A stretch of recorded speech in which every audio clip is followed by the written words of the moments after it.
Hello student. तो आज हम बात करेंगे लेक्चर नंबर 15 के अंदर पैरेलल प्लेट कैपेसिटर। ठीक है, तो जल्दी स्टार्ट करते हैं इस लेक्चर को। तो हमारे पास क्या है, इससे पहले हम कैपेसिटेंस के बारे में कर चुके हैं और capacity due to an isolated sphere के बारे में भी कर चुके हैं। आज हम बात करेंगे पैरेलल प्लेट कैपेसिटर। हम पैरेलल प्लेट कैपेसिटर क्या होता है पहले आपको बताता हूँ। पैरेलल प्लेट कैपेसिटर एक अरेंजमेंट है, ठीक है, टू चार्जेस प्लेट की। जैसे मान लो मेरे पास एक चार्ज प्लेट है, ये प्लेट नंबर 1, और एक चार्ज प्लेट है प्लेट नंबर 2। मैं दो चार्ज प्लेट्स लेता हूँ, ठीक है, एक प्लेट लेता हूँ चार्ज। सपोज कीजिए मेरे पास ये वाली जो है ना प्लेट नंबर 1, ये फुल्ली चार्ज है। इसको मैं क्यू चार्ज प्रोवाइड कराता हूँ, जिसके कारण इस पे क्या है, प्लस क्यू चार्ज है। इफ इस प्लेट को देखकर जो सेकेंड वाली प्लेट है उसके अंदर चार्ज इंड्यूस होता है। इसके नियर साइड तो नेगेटिव होगा और इसके ऑपोजिट साइड क्या होगा, पॉजिटिव। ठीक है, इसके नियर साइड तो नेगेटिव हो गया और इसके ऑपोजिट साइड क्या होगा, पॉजिटिव चार्ज इंड्यूस होगा इस सेकंड वाली प्लेट के अंदर। और जो ये होल अरेंजमेंट बनती है, ठीक है, इसे हम बोलते हैं पैरेलल प्लेट कैपेसिटर। कि दो पैरेलल प्लेट हैं, उनको मिलाकर हम क्या है, कैपेसिटर बनाएंगे। ठीक है, कैपेसिटर क्या होता है, जो एनर्जी या चार्ज को स्टोर करता है, तो ये चार्ज को स्टोर करेगा। मैंने क्या कर दिया, मैंने दो प्लेट ले लिया 1 और 2, उन दो को उनको मैंने कोई डिस्टेंस डी पर अपार्ट पर रख दिया है। और जो यहाँ पे प्लेट 2 पर जो पॉजिटिव चार्ज आ रहा है इस प्लेट की वजह से, उसको मैंने अर्थिंग के थ्रू फ्री मूव करा दिया है। तो इसने आप थ्योरी एग्जाम में लिखना कैसे है, the parallel plate capacitor, it is the commonly used capacitor and consisting of two thin conducting plates. जिसके पास टू थिन कंडक्टिंग प्लेट्स होते हैं, plate number 1 and 2, each of area A, उन दोनों का area of cross section area क्या है, A है, held together held parallel to the each other, और उनको क्या है, हमने parallel to each other connect किया हुआ है at suitable distance D apart, उन दोनों में डिस्टेंस क्या है, डी है। अब बोल रहे हैं अगर हम when Q charge is given to the insulated plate 1, अगर हम इंसुलेटेड प्लेट 1 को क्यू चार्ज प्रोवाइड करवाते हैं, then minus Q charge induce the near space of plate number 2, तो इसके प्लेट नंबर 2 के जो नियर साइड है इसके, ठीक है, इस पे नेगेटिव चार्ज आएगा and positive charge induce on the further face of the plate 2, मतलब बाहर वाले फेस के ऊपर क्या आ जाएगा, पॉजिटिव चार्ज आ जाएगा।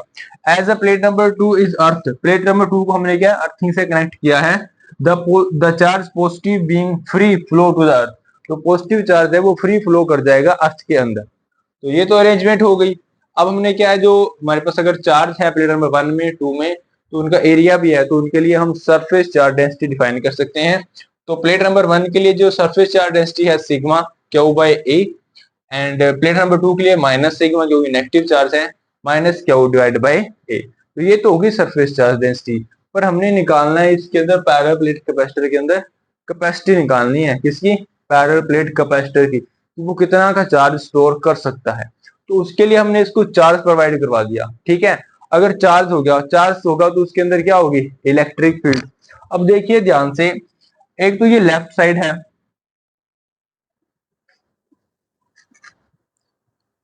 एक तो प्लेट नंबर 1 के ये लेफ्ट साइड है, और ये प्लेट नंबर 2 के क्या है, राइट साइड है। प्लेट लेफ्ट और राइट साइड इस होल अरेंजमेंट के इलेक्ट्रिक फील्ड जीरो रहने वाली है। ठीक है, प्लेट फर्स्ट के लेफ्ट साइड और राइट के सेकंड की right side electric field zero है, बट जो इलेक्ट्रिक फील्ड हमारे पास प्रेजेंट होगी वो होगी इनसाइड। जो हमारे पास इनसाइड है ना प्लेट नंबर 1 और 2 के, हमारे पास जो प्लेट नंबर 1 है और 2 है उसके इनसाइड हमारे पास इलेक्ट्रिक फील्ड प्रेजेंट है, आउटसाइड दोनों में क्या, जीरो है। मान लो इनसाइड जो इलेक्ट्रिक फील्ड है मेरे पास ई है, और इन दोनों में डिस्टेंस क्या है, डी है। ठीक है, ये इतना आप नोट कर लीजिए एक बार, फिर मैं इसको रफ कर लिखता हूं दोबारा।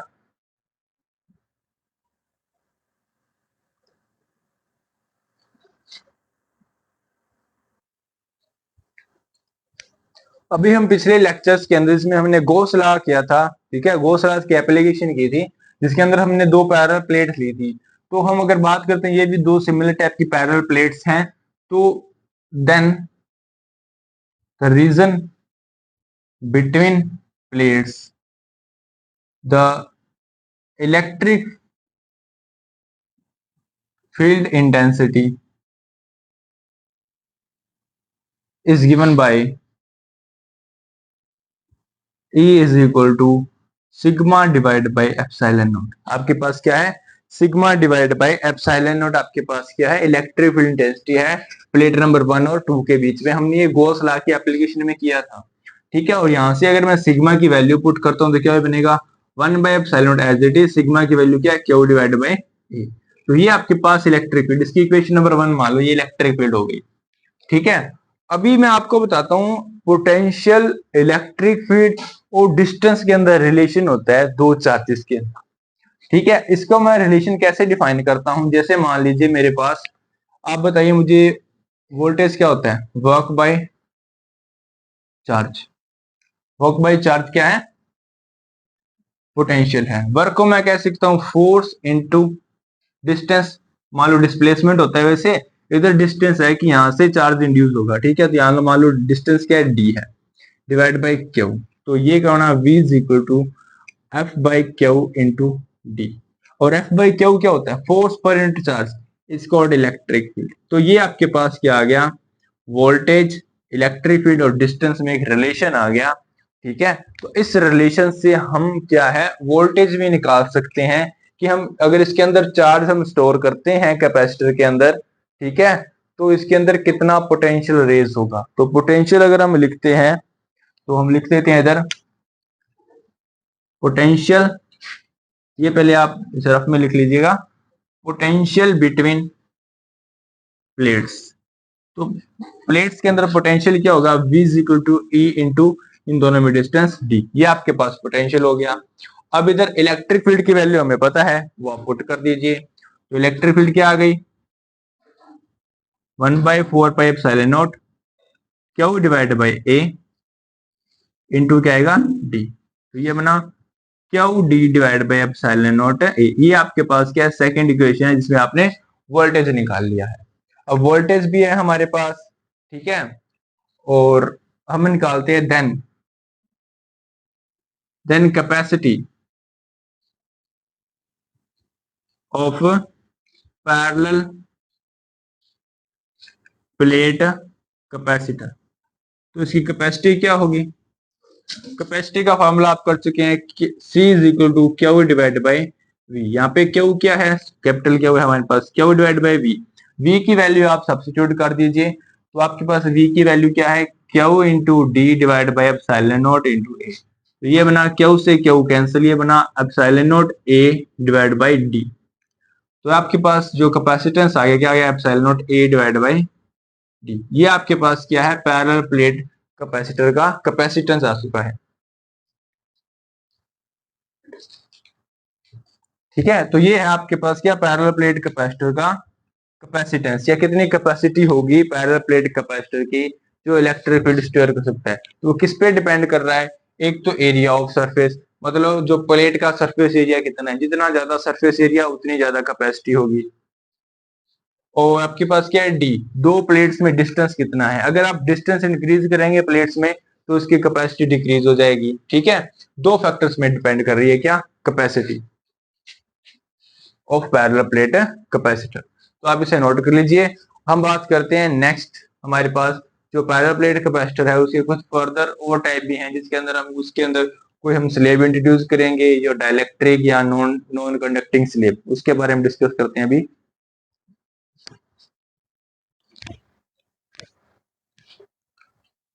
स्टूडेंट, तो नेक्स्ट हम बात करते हैं parallel plate capacitor with conducting slab. हमने क्या कर दिया, हमारे पास जो पैरेलल प्लेट कैपेसिटर अरेंजमेंट थी, ठीक है, दो दो प्लेट्स के लिए, उसके अंदर हमने क्या कर दिया, एक कंडक्टिंग स्लैब उसके अंदर इंट्रोड्यूस कर दी है, ठीक है, जिसके कारण उस जो हमारे पास जो कैपेसिटर है उसकी जो कैपेसिटेंस है वो चेंज होगी। और हमने देखना है वो चेंज होकर इंक्रीज होती है या डिक्रीज होती है विद कंडक्टिंग स्लैब। चलिए इसमें डिस्कस करते हैं। तो पहले तो आप एक नोट कर लीजिए, the capacitance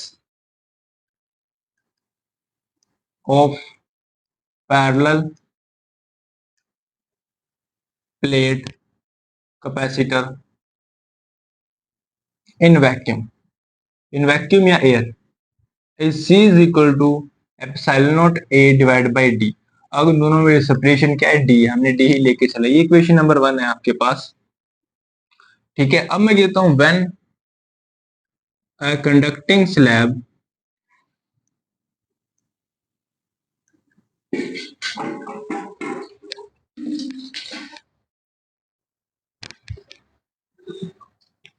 with conducting when a conducting slab of thickness T less than D, जिसकी थिकनेस T होनी चाहिए पर D से कम होनी चाहिए, इज इंट्रोड्यूस्ड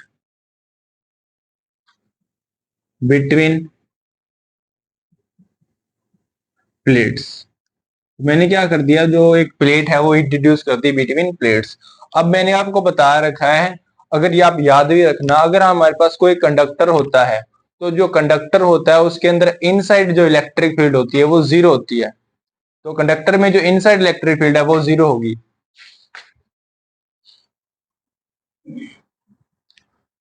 तो जो कंडक्टर होता है उसके अंदर इनसाइड इलेक्ट्रिक फील्ड हमारे पास जीरो होती है। उसका रीजन क्या है, क्योंकि जो कंडक्टर होता है उसके अंदर सेम नंबर ऑफ चार्जेस क्या होती हैं, डिस्ट्रीब्यूटेड होती है कंडक्टर के अंदर, जिसके कारण उसका ओवरऑल जो हमारे पास इलेक्ट्रिक फील्ड आती है वो जीरो आती है। ठीक है, तो ये आपने याद रखना है, कंडक्टर के अंदर इलेक्ट्रिक फील्ड जीरो होती है, तो मतलब इस स्लेब के अंदर हमारे पास इलेक्ट्रिक फील्ड जीरो होगी। बट अब इस स्लेब की थिकनेस तो हमारे पास टी थी। ठीक है, तो हमारे पास जो रीजन रह गया कौन सा, ये वाला रीजन और ये वाला रीजन। ठीक है, तो ये वाला रीजन क्या होगा, उसकी थिकनेस क्या है, डी माइनस टी। तो हमारे पास क्या है, डी माइनस डी का जो एक स्पेस रह चुकी है किसके अंदर, इस अरेंजमेंट के अंदर। अगर डी माइनस टी की एक स्पेस रह चुकी है, ठीक है, उसको मैं यहाँ पे लिखता हूँ डी माइनस टी की एक स्पेस रह चुकी है, और इस डी माइनस टी के अंदर इलेक्ट्रिक फील्ड क्या है हमारे पास, ई है। ई हमारे पास इलेक्ट्रिक फील्ड, इसको हमने ई नोट लिखा है। ठीक है, तो ई हमारे पास इलेक्ट्रिक फील्ड है। अगर मान लो इसके अंदर हमारे पास एक स्लैब इंट्रोड्यूस हुई है, हमने चार्ज भी प्रोवाइड कराया है, तो इसका जो पोटेंशियल होगा ना, पोटेंशियल, तो हमारे पास पोटेंशियल क्या होगा, V is equal to E into D minus T होगा, क्योंकि हमने क्या किया था, potential V is equal to E into D. अब इस डी के अंदर क्या है, कुछ थिकनेस कम हो चुकी है जिसके अंदर इलेक्ट्रिक फील्ड नहीं है, तो वो कौन सी थिकनेस है जो कम हुई है, वो टी है। बट कितनी रह चुकी है, डी माइनस टी रह चुकी है, जिसकी वजह से इलेक्ट्रिक फील्ड या पोटेंशियल रेज होगा। तो हमारे पास ये पोटेंशियल आ गया, V is equal to A into D minus T हो गया, ये हमारे पास आ चुका है। अभी जो हमारे पास इधर मैंने ई नोट लेके चला हूं, अब ई नोट क्या है, बिटवीन टू प्लेट्स, ई नोट की वैल्यू क्या है, sigma divide by epsilon naught, ठीक है, इनटू डी माइनस टी। अब सिग्मा की वैल्यू बताइए, अगर चार्ज हमारे पास क्या है, क्यू है, अगर हम इसको क्यू चार्ज प्रोवाइड किया है तो सिग्मा की वैल्यू क्या हो गई, Q divide by epsilon naught into A, ठीक है, इनटू डी माइनस टी। तो ये आपके पास क्या आ गया, पोटेंशियल आ गया। ये इक्वेशन नंबर 1 होगी, पोटेंशियल आ गया। तो कैपेसिटी क्या होगी फिर, जिसको हम कैपेसिटी या कैपेसिटेंस बोलते हैं, वो होता है Q divide by V, Q divide by V. अब क्यू की वैल्यू तो क्यू सेम रहेगा, वी की वैल्यू आप सब्स्टिट्यूट कर दीजिए, Q into epsilon naught A into D minus T. तो आपके पास क्यू से क्यू कैंसल आउट, तो आपके पास जो पोटेंशियल कैपेसिटेंस है क्या, E epsilon naught A epsilon naught into A divide by D minus T. तो ये आपके पास क्या आ गया। अगर आप कोई स्लैब के अंदर या मतलब एक स्लैब इंट्रोड्यूस करते हैं कंडक्टिंग वाली, तो इसकी जो आपके पास जो कैपेसिटी आएगी वो ये आएगी। ठीक है, लिखता हूँ C is equal to epsilon naught A D minus T. ये आपके पास क्या है, कैपेसिटी आ चुकी है। अब इसके अंदर एक इंपॉर्टेंट बात कर देख सकते हैं हम, जो C है उसको मैं इस तरह से लिख सकता हूँ एप्सिलॉन नॉट ए, नीचे वाले टर्म से मैं क्या करता हूँ कि सपोज करिए मैंने डी कॉमन निकाल दिया, तो डी कॉमन क्या बचा, 1 minus T divide by small D, तो ये बच गया। और ये देखिए epsilon naught A divide by D, ये वाला फॉर्मूला, ठीक है। ये अब इसको मैं बोल देता हूँ वैक्यूम है तो यहाँ पे नोट, ठीक है, तो ये क्या बना आपके पास C naught divide by 1 minus T divide by D. तो ये आपके पास क्या आ गई, इलेक्ट्रिक फील्ड आ गई, सॉरी नहीं इलेक्ट्रिक फील्ड नहीं, कैपेसिटी आ गई। तो C is equal to C naught 1 minus T divide by D. ठीक है, ये आपके पास आ गई क्या, parallel plate capacitor with conducting slab की कैपेसिटी या कैपेसिटेंस बोल सकते हैं।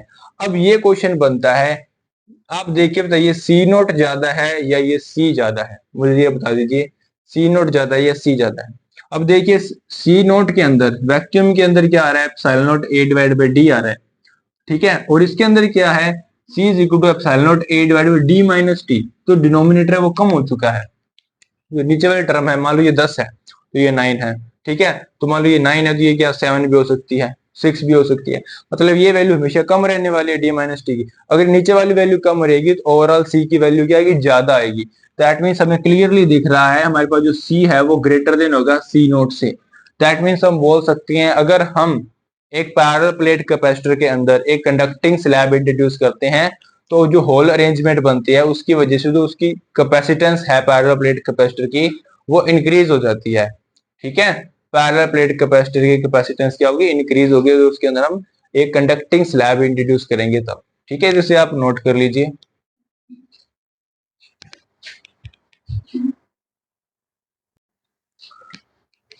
स्टूडेंट, तो नेक्स्ट हम बात करते हैं parallel plate capacitor with dielectric slab. अभी हमने क्या करना है, जो पैरेलल प्लेट कैपेसिटर है उसके अंदर हमने एक डाइलेक्ट्रिक स्लैब को इंट्रोड्यूस कर देना है। डाइलेक्ट्रिक स्लैब आप बोल सकते हैं एक तरह का इंसुलेटर ही होता है। अगर उसको हम कोई इलेक्ट्रिक फील्ड या चार्ज के अंदर रखते हैं तो वो पोलराइज हो जाता है। अगर वो पोलराइज होगा तो उसके अंदर चार्ज इंड्यूस होंगे। अगर चार्ज इंड्यूस होता है तो उसके अंदर इलेक्ट्रिक फील्ड भी प्रोड्यूस होगी, ठीक है, क्योंकि इलेक्ट्रिक फील्ड किसकी वजह से होती है, चार्जेस की वजह से होती है। चलिए इसको डिस्कस करते हैं इसके अंदर। तो हम क्या करते हैं, पहले तो आपने इसमें लिखना क्या है, ठीक है, पहले मैं एक पॉइंट लगा देता हूं। अब देखिए इसके अंदर पहली इक्वेशन तो यही होगी, मान लो सपोज कर लीजिए मेरे पास जो इसके अंदर मैंने जो है डाइलेक्ट्रिक स्लैब इंट्रोड्यूस नहीं किया है, तब इसकी जो कैपेसिटेंस है वो क्या है, C is equal to epsilon naught A divide by D। ये तो इक्वेशन नंबर 1 है, capacitance of parallel plate capacitor in vacuum, ठीक है। अब मैंने क्या कर दिया, मैं लिख देता हूं when a dielectric slab is introduced in between plates, ठीक है, मैंने क्या कर दिया, दोनों प्लेट्स के अंदर एक डाइलेक्ट्रिक स्लैब को इंट्रोड्यूस कर दिया of thickness T less than D, ये ठीक है। अभी देखिए हमारे पास मैंने स्लैब इंट्रोड्यूस कर दिया। अब अगर मैं इलेक्ट्रिक फील्ड, पहले बताइए इलेक्ट्रिक फील्ड डायरेक्शन क्या होती है, पॉजिटिव टू नेगेटिव या नेगेटिव टू पॉजिटिव, सभी को याद होना चाहिए क्या होती है, पॉजिटिव टू नेगेटिव। ये आपके पास क्या है, दोनों साइड क्या है, इलेक्ट्रिक फील्ड की डायरेक्शन है। तो ये आपके पास क्या है, ई नोट इलेक्ट्रिक फील्ड की डायरेक्शन है, ठीक है, इस तरह से, इस तरह से। अब देखिए जो ये इलेक्ट्रिक फील्ड की डायरेक्शन है ना, ये इस स्लैब के अंदर नहीं होगी ऐसी, मतलब होगी तो ऐसे ही पर इसमें हम लगाएंगे नहीं। अब देखिए जो इलेक्ट्रिक फील्ड जो इस स्लैब के बाहर प्रेजेंट है, मान लो इधर क्या है, पॉजिटिव है, अब ये सॉरी नहीं, इधर ये नेगेटिव है, तो इस प्लेट के ऊपर क्या है, नेगेटिव चार्ज है। तो इस नेगेटिव को देखकर जो इंसुलेटर या डाइलेक्ट्रिक स्लैब है उसके अंदर जिसके इसके नियर साइड कौन सा चार्ज आएगा, पॉजिटिव चार्ज इंड्यूस हो चुका है, किसके अंदर, स्लैब के अंदर। और इस पॉजिटिव को देखकर हमारे पास इस स्लैब के अंदर इसके पॉजिटिव चार्ज के नियर साइड क्या आ गया, हमारे पास नेगेटिव चार्ज इंड्यूस हो चुका है, जिसकी वजह से हमारे पास जो ये प्लेन क्या होगी, व्हेन द इधर लिख दूं, then the slab is polarized, slab क्या होगी, polarize due to external electric field. जो हमारे पास external electric field E naught present है उसकी वजह से जो हमारे पास स्लैब है वो पोलराइज हो जाएगी। अब अगर स्लैब पोलराइज हो चुकी है तो पोलराइज हो चुकी है मतलब इसके अंदर भी क्या है, दो चार्ज बन चुके हैं, जिसके अंदर इलेक्ट्रिक फील्ड की डायरेक्शन क्या है, इस तरह से है, कुछ ऑपोजिट है हमारे एक्सटर्नल वाले इलेक्ट्रिक फील्ड के। तो इस इलेक्ट्रिक फील्ड को मैं नाम देता हूं, मेरे पास इधर इलेक्ट्रिक फील्ड को नाम दे दिया जाता है ईपी। ईपी क्या है, जो इलेक्ट्रिक फील्ड पोलराइजेशन के कारण प्रोड्यूस हुई है उसे हमने क्या बोल दिया, EP, electric field of polarization. अब मुझे बताइए इस पूरे होल अरेंजमेंट के अंदर, in whole arrangement net electric field, तो नेट इलेक्ट्रिक फील्ड आपके पास ई क्या होगी ये मुझे बताइए। तो नेट इलेक्ट्रिक फील्ड निकालने से पहले हम ये ध्यान से देख लेना, अब जो एक्सटर्नल इलेक्ट्रिक फील्ड है वो पोलराइजेशन वाली इलेक्ट्रिक फील्ड से क्या होनी चाहिए, ज्यादा होनी चाहिए, क्योंकि जो एक्सटर्नल इलेक्ट्रिक फील्ड वो ज्यादा है, उसी के कारण हमारे पास क्या है, जो स्लैब के अंदर पोलराइजेशन हुई है और इलेक्ट्रिक फील्ड प्रोड्यूस हुई है। दैट मीन्स हमारे पास जो एक्सटर्नल इलेक्ट्रिक फील्ड है वो ज्यादा है और जो यहाँ पे प्रोड्यूस हुई है वो क्या है, कम है। और देखिए अगर मैं लिखता हूं तो ये ई नोट, ये वाली ज्यादा वाली हो गई। अब देखिए इसको मैं माइनस करूं या प्लस करूं, क्योंकि यहाँ देखिए जो एक्सटर्नल है उसकी डायरेक्शन क्या है, पॉजिटिव टू नेगेटिव, इधर ऐसे है। और जो प्रोड्यूस हुई है ईपी वो क्या है, उसके ऑपोजिट डायरेक्शन में। तो इसका आंसर क्या आएगा, E naught minus E P electric field. तो ये आपके पास क्या हो गई, सेकेंड इक्वेशन हो गई, जिसके अंदर मेरे पास क्या आ गई, नेट इलेक्ट्रिक फील्ड आ चुकी है, किसकी वजह से, पूरी होल अरेंजमेंट की वजह से। ठीक है, अब मेरे पास दो तरह की इलेक्ट्रिक फील्ड हो गई, एक तो इस स्लैब के अंदर। अब ये नेट इलेक्ट्रिक फील्ड किसके अंदर है, मैं लिख देता हूं, होल नहीं, चलो इन स्लैब, ये इन स्लैब की बात कर रहे हैं, होल अरेंजमेंट मतलब इन स्लैब के अंदर। तो स्लैब के अंदर इलेक्ट्रिक फील्ड हमारे पास क्या है, E naught minus E P. Sorry, ये मैं स्लैब होल अरेंजमेंट की बात नहीं है, यहाँ पे क्या है, एक इस स्लैब की बात हो रही है, इन स्लैब। ठीक है, तो नेट इलेक्ट्रिक फील्ड स्लैब के अंदर क्या है हमारे पास, ई नॉट माइनस ई पी है। अब अगर देन मैं पोटेंशियल लिखता हूं, देन पोटेंशियल, तो पोटेंशियल हमारे पास वी क्या होगा, वो होगा एक तो ई नॉट, ठीक है, ई नॉट होगा, और ई नॉट, और इसमें डिस्टेंस कौन सा है, देखिए अगर ये थिकनेस टी है तो ये वाला क्या बना, डी माइनस टी। ठीक है, तो ये मिला क्या, डी माइनस टी वाली थिकनेस बनी। तो एक तो ये potential D minus T thickness की वजह से, इस वाली थिकनेस की वजह से, ठीक है। और प्लस हमारे पास क्या होगी, इस स्लैब के अंदर जो है, तो वो क्या होगी, ई इंटू टी होगी, जो हमने निकाली। तो बस इनकी वैल्यू सब्स्टिट्यूट कर दीजिए आप।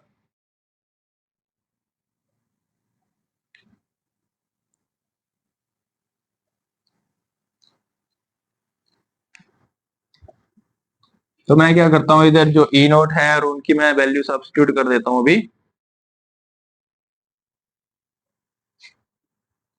पहले देखिए आपको मैं एक बात बताता हूँ, जो आपने जैसे फर्स्ट बीच जो स्टार्टिंग वाले चैप्टर्स हैं या लेक्चर उनमें किया होगा, जो हमारे पास जो एक के होता है, क्या है के, क्या है, डाइलेक्ट्रिक कांस्टेंट है। डाइलेक्ट्रिक कांस्टेंट का मतलब है electric field in vacuum divide by electric field in medium. तो डाइलेक्ट्रिक कांस्टेंट होता है electric field in vacuum divide by medium. तो अगर मैंने यहाँ पे ये मीडियम वाली इलेक्ट्रिक फील्ड निकालनी, तो वो क्या होगी आपके पास, वैक्यूम डिवाइड बाय के। तो ये वाला रिलेशन आपने यूज करना है इसके अंदर, जो डाइलेक्ट्रिक कांस्टेंट की टर्म इंट्रोड्यूस होगी। तो हमारे पास v क्या बनेगा, v is equal to E naught D minus T into, ठीक है, ये आएगा ई नॉट। तो इधर मेरे पास क्या आएगा, ई नॉट डिवाइड बाई के इंटू टी। मैंने इस ई की जगह वो वाली वैल्यू सब्स्टिट्यूट कर दिया, ई नॉट बाई के। तो अभी देखिए इसके अंदर मेरे पास जो ई नोट है वो कॉमन आ जाएगा। तो ई नोट कॉमन है, क्या बना, ई नोट बाहर आ गया, अंदर क्या बचा, D minus T plus T divide by K, ये बच गया। अब हमारे पास जो ई नोट की वैल्यू वो क्या होती है, आपने कर चुके हैं, ई नोट की वैल्यू क्या है, sigma divide by epsilon naught, ठीक है। और इनटू क्या होगा आपके पास, D minus T plus T divide by K हो गया। इसी को मैं अगर आगे एक्सटेंड करता हूँ, ये क्या बनेगा, सिग्मा की वैल्यू क्या होती है, Q divide by area into epsilon naught. Q divide by A होता है into D minus T plus T divide by K. ये आप यहाँ तक हम पहुंच चुके हैं। तो ये आपके पास क्या होगी, एक बार इलेक्ट्रिक फील्ड आ चुकी है, नहीं सॉरी इलेक्ट्रिक फील्ड नहीं, पोटेंशियल आ चुका है। तो पोटेंशियल तो मेरे पास आ चुका है। अगर मैंने कैपेसिटेंस लिखना हो, तो कैपेसिटेंस सी क्या होता है, क्यू डिवाइड बाई वी। मैं इधर वैल्यू सब्स्टिट्यूट कर देता हूँ, क्यू एज इट इज,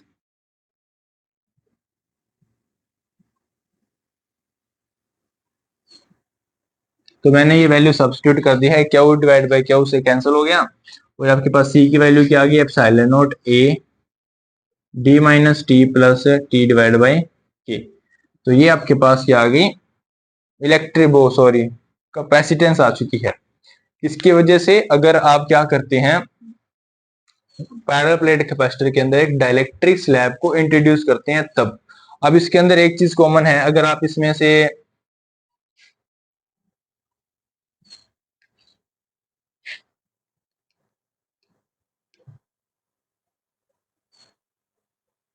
हाँ इधर से आप ये कर सकते हैं, epsilon naught A as it, इधर से आप देखिए डी एज इट इज रह गया, इसमें से टी कॉमन निकाल लीजिए। तो मैं इधर माइनस टी बाहर निकालता हूँ, माइनस टी बाहर निकालूंगा तो या क्या बनेगा, यहाँ पे माइनस आ जाएगा, 1 माइनस 1 डिवाइड बाई के। तो ये आपके पास क्या फाइनल एक्सप्रेशन बन गया, किसका, कैपेसिटेंस का, किसकी वजह से, एक capacitor with a dielectric slab. अब इसमें आप नोट कर सकते हैं, एक तो ये वाला फॉर्मूला है, ठीक है, ये वाली कैपेसिटेंस है वैक्यूम के अंदर, और ये वाली है जिसके अंदर मैं डाइलेक्ट्रिक स्लैब इंट्रोड्यूस करी है। तो इसमें आप कितना फर्क देखते हैं, इसमें डी में से कुछ माइनस हो रहा है, तब इसका आंसर आएगा, मतलब डिनोमिनेटर कम है, इसमें क्या है ज्यादा है। दैट मीन्स अगर हम डाइलेक्ट्रिक स्लैब को इंट्रोड्यूस करते हैं एक कैपेसिटर के अंदर, तो उस कैपेसिटर की जो कैपेसिटीज है वो इंक्रीज होगी, ना कि डिक्रीज होगी, ठीक है। ये मैंने बताना चाहता था, कैपेसिटेंस क्या होगी, इंक्रीज होगी। बाकी इसके कुछ स्पेशल केस कर लेना, तब अगर स्पेशल केस में क्या होगा, जब डी की वैल्यू टी के इक्वल होती है, या टी की वैल्यू 1/2 होती है, 1/3 या हाफ होती है, वो डिफरेंट केसेस होते हैं, वो क्वेश्चंस के अंदर आते हैं। तो ये थे concept of parallel plate capacitor with vacuum, conducting slab and dielectric slab. तो इसे आप नोट कर लीजिएगा। तो अगर आपको वीडियो अच्छी लगी हो तो वीडियो को लाइक करिए, चैनल को सब्सक्राइब कीजिए। हम मिलते हैं नेक्स्ट लेक्चर के अंदर। Thanks, have a nice day for watching.